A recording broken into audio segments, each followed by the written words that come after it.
The test is in 4-part, Part 1, Part 2, Part 3, and Part 4. Now look at Part 1. Part 1. You will hear a telephone conversation between an operator and a caller. The caller is reporting a stolen mobile phone. First, you have some time to look at questions 1 to 5.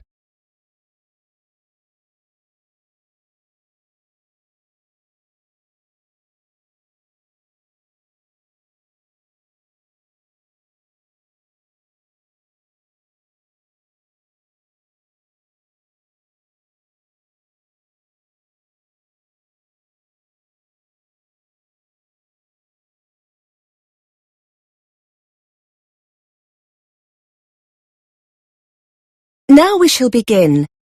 You should answer the questions as you listen, because you will not hear the recording a second time. Listen carefully and answer questions 1 to 5. Good morning, Z Mobile Services. This is Tess speaking. How can I help? I want to report a stolen mobile phone. Could you confirm your postcode, please, sir? It's CN2 1EB. Thanks. And your house number? 34. Okay. Can you give me the telephone number of the phone that was stolen? Yeah, it's... Wait a minute. It's 07890 07890 623 623 570. 570. Okay. So it's 07890 623 570. Yeah, that's right. Can you just confirm your name? Yeah, it's Thomas Green. Is that Thomas spelt Thomas? No, there's no H. It's just Thomas. Tomas. Okay. So you said your phone was stolen. That's right. I reported it to the police this morning. That's good. I'll need to take down your crime reference number. I've got it here. It's CZ CZ dash 17624 17624 dash 5. 5. Thank you. Let me run through that again. CZ dash 17624 dash 5. That's it. Just a few more details. Can I have your IMEI number? Oh, what's that? It's the International Mobile Equipment Identity Number. It's Sorry, I don't have it. Not to worry. We'll deal with that in a moment. I just need to have the date and time your mobile was stolen. That's easy. Between 1 and 2 o'clock yesterday. That's 1 to 2 p.m. on the 16th of August. Thank you. Before you hear the rest of the conversation, you have some time to look at questions 6 to 10.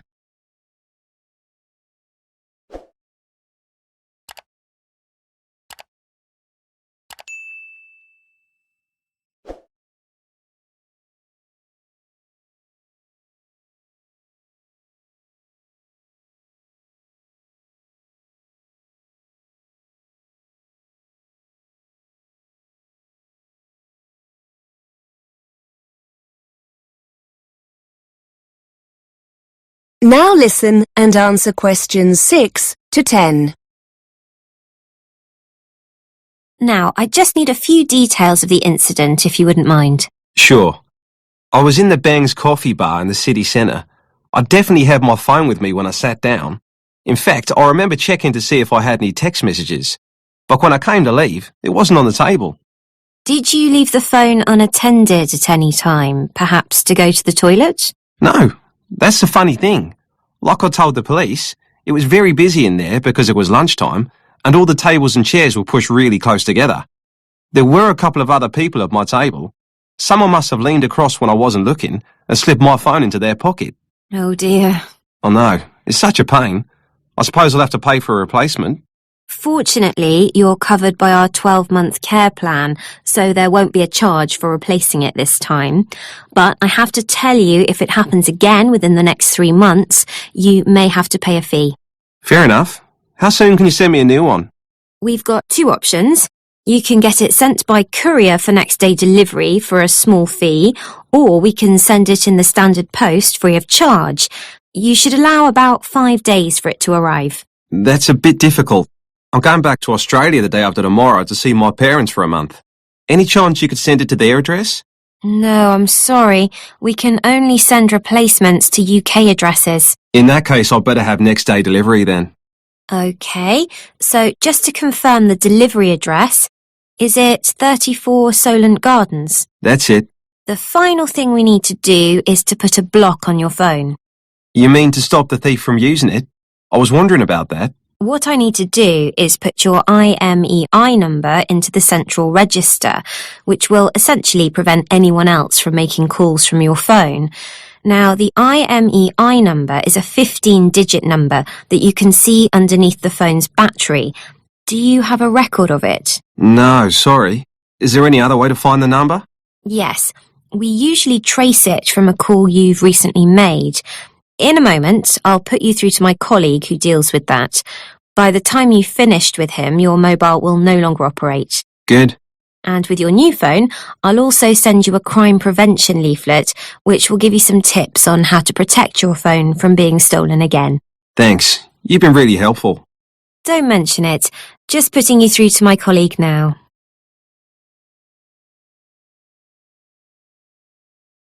That is the end of part 1. You now have half a minute to check your answers.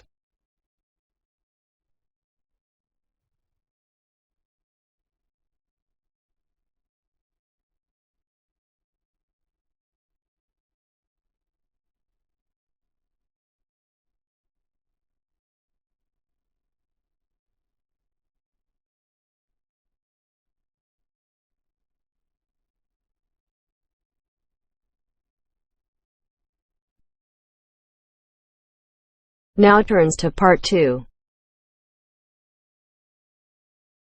Part 2. You are going to hear an interview with a student advisor on a podcast.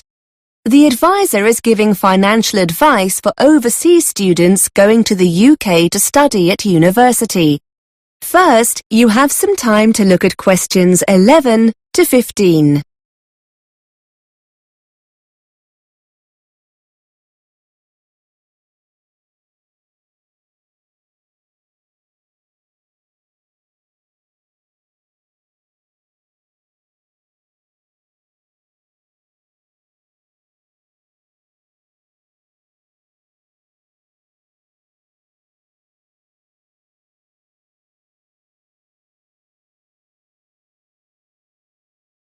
Now listen and answer questions 11 to 15. Welcome to our monthly podcast for overseas students planning to study in the UK. This month we're looking at how to make your money last longer while studying here. And to help us find some bargains, I have Jenny Lubeck from the Student Union. Jenny, students are renowned for being hard up, but there are lots of savings to be made, aren't there? Well, as soon as students start their course at university or college, they'll be able to buy their NUS Extra card. This will enable them to get a wide range of discounts on essentials like books, clothes and eating out. The card only costs about £12 for 1 year, and for about the same amount you can include an ISIC card. The ISIC is an internationally recognised discount card for full-time students. Discount offerings vary and usually include things like travel, guidebooks, music, eating out, that kind of thing. Students are told all about this when they start their studies, but if your listeners want to find out more about these cards before they arrive, I've put some details of websites on the podcast page. Now, travel costs can mount up for students, can't they? I know the ISIC card is useful here, but are there any other things students should be aware of? Understandably, lots of overseas students like to take the opportunity to travel around the country whilst they're in the UK, and for this reason, I'd strongly recommend they invest in a young person's rail card. To be eligible, you need to be between 16 and 25. Mature students over the age of 25 can also apply, so long as they're in full-time education. You can buy a 1-year or 3-year card, and it gives you a third off rail journeys across the UK. The card also gives you access to competitions and things like theatre discounts and holiday offers. At the moment, a 1-year card costs £28 and it's £65 for a 3-year card. Before you hear more of the interview, you have some time to look at questions 16 to 20.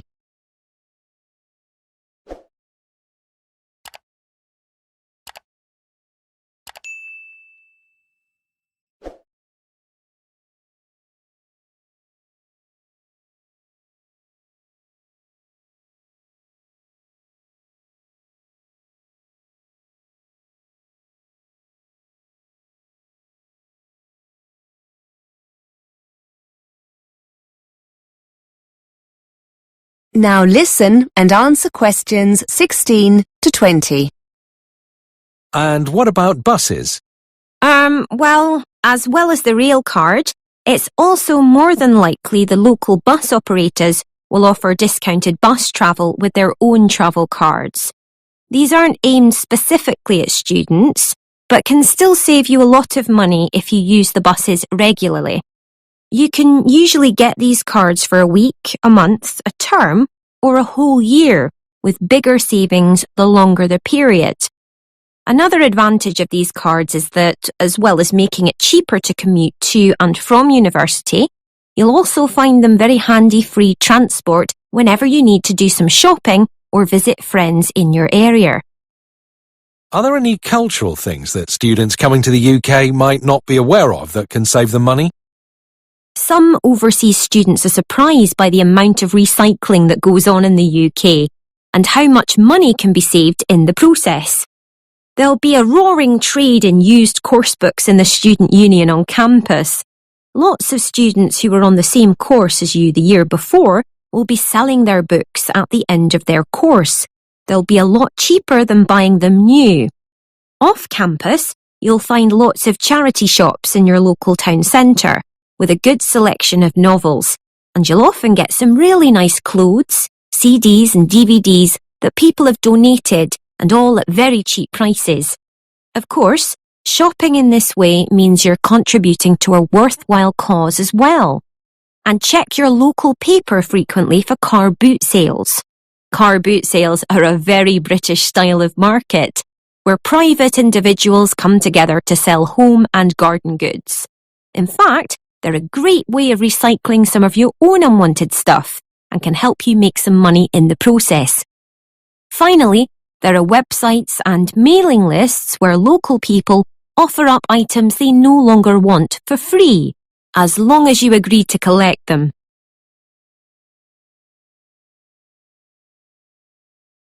That is the end of part 2. You now have half a minute to check your answers.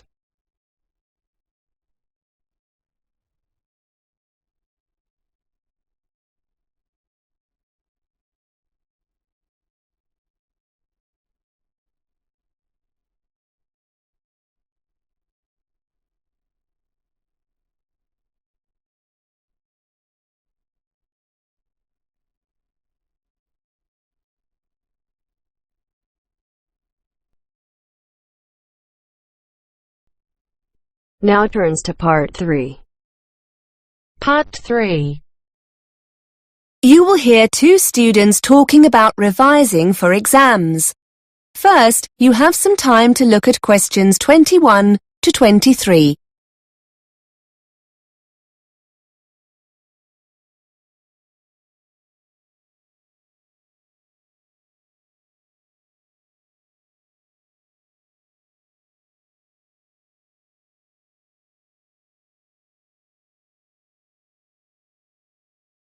Now listen and answer questions 21 to 23. Elaine, have you seen the exam timetable? They've just put it up on the department notice board. Yeah, I've just come from there. I must be honest, I'd put the thought of exams to the back of my mind. Now the dates are there, it all seems a little scary. Have you been revising much? No, not really. We've got a month, so I'm going to really get going on it now. Why don't we try and work together? Yes, Let's meet a few times a week. I don't like working on my own. I never seem to be able to focus properly. What about Tuesday and Thursday? Oh, no, I have a late seminar on Tuesday. Monday and Thursday? What about that? Yes, that'll be okay. How do you go about revising? Have you got any tips? Well, our tutor said we shouldn't start background reading or writing notes until we're clear in our mind what we need to revise. He said start with a revision timetable so we know what to revise and when. That sounds sensible. Then we can use the timetable to work independently. It'll help us to make sure we're both working on the same subjects. We can make that the first thing to do in our first session. Write up a timetable. OK. I reckon the kinds of things we can do on our own in between meetings are things like arranging our materials, lecture and seminar notes, handouts, feedback from our tutors, that kind of thing. If we arrange all these by subject, according to the timetable, it'll help us get organised. Before you hear more of the conversation, you have some time to look at questions 24 to 30.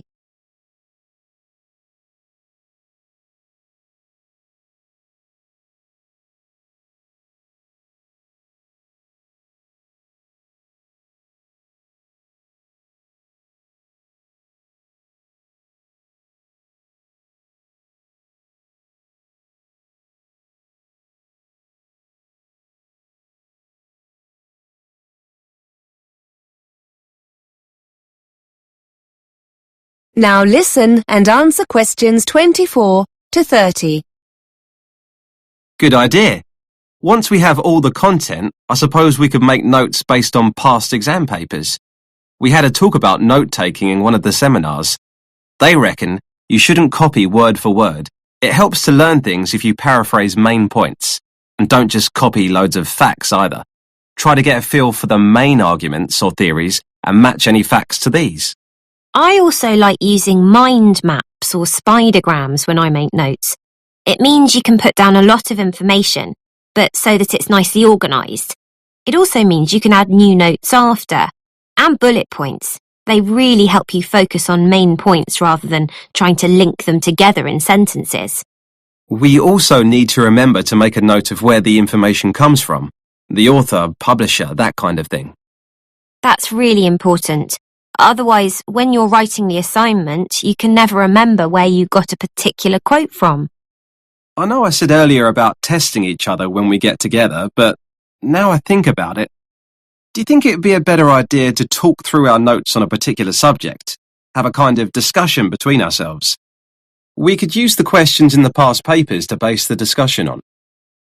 Yes, so basically the timetable can be a discussion schedule. Then after each session, we could go away and do a timed essay on the subject. Maybe swap and mark each other's essays. That's a good way to learn, I think. Critique each other's work. Great idea. So we'll start next Monday with the timetable.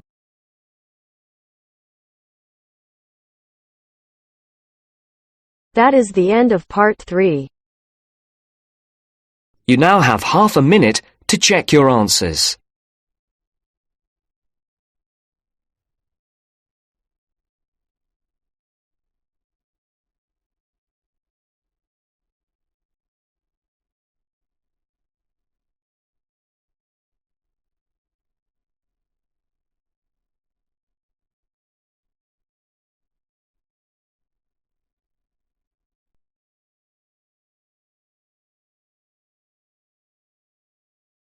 Now turns to part 4.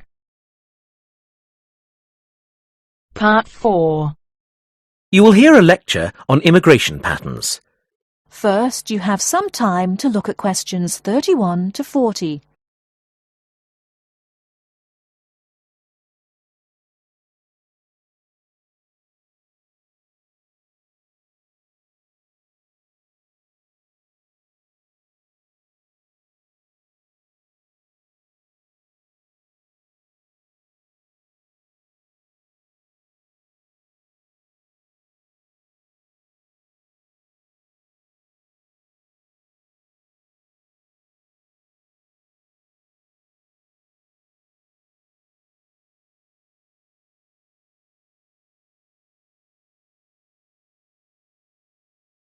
Now listen carefully and answer questions 31 to 40.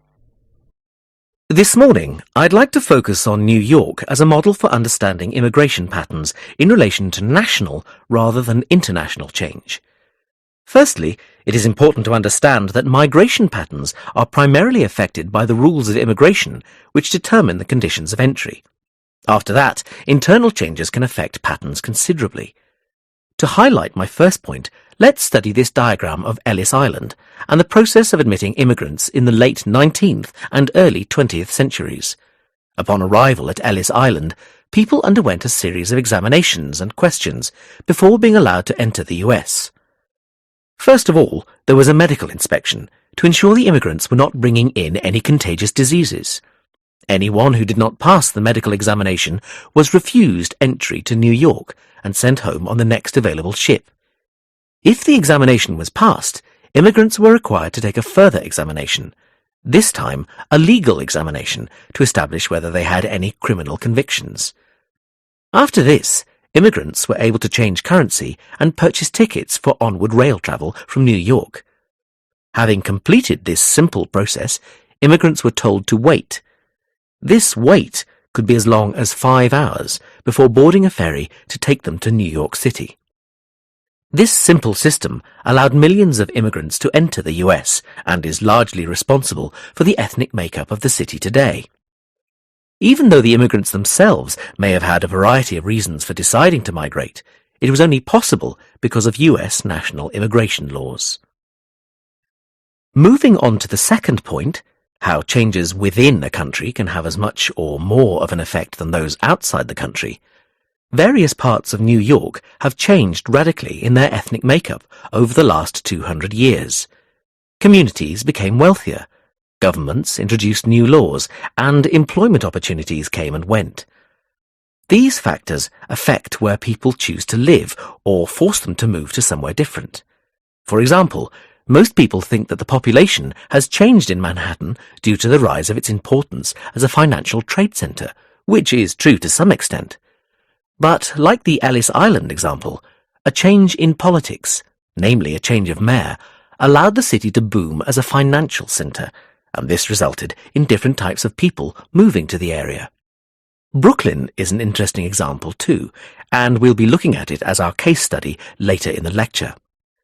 Whereas it used to be a predominantly working-class area of the city and therefore attracted unskilled migrant workers, nowadays its fame as a centre for up-and-coming artists and musicians means it has attracted a new and much more diverse population of middle-class residents.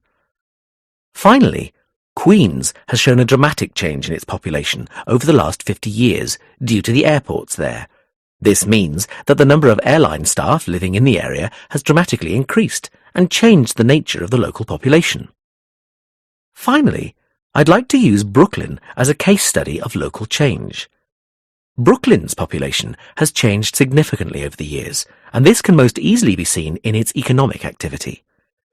Tracing the Brooklyn industries back from the current financial services companies to manufacturing in the 1950s to shipbuilding in the 1900s, we can map this onto average wages and therefore the type and class of resident.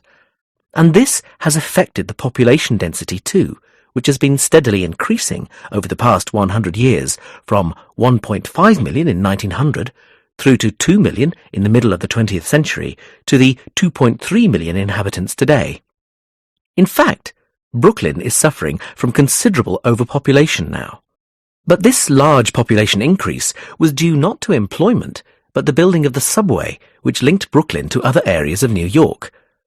Prior to this, at the beginning of the 20th century, the only way of transportation was the Brooklyn Bridge. Another factor which traditionally increases the desire for the middle classes to live in a particular place is the extent and type of local heritage, especially for those people with young children.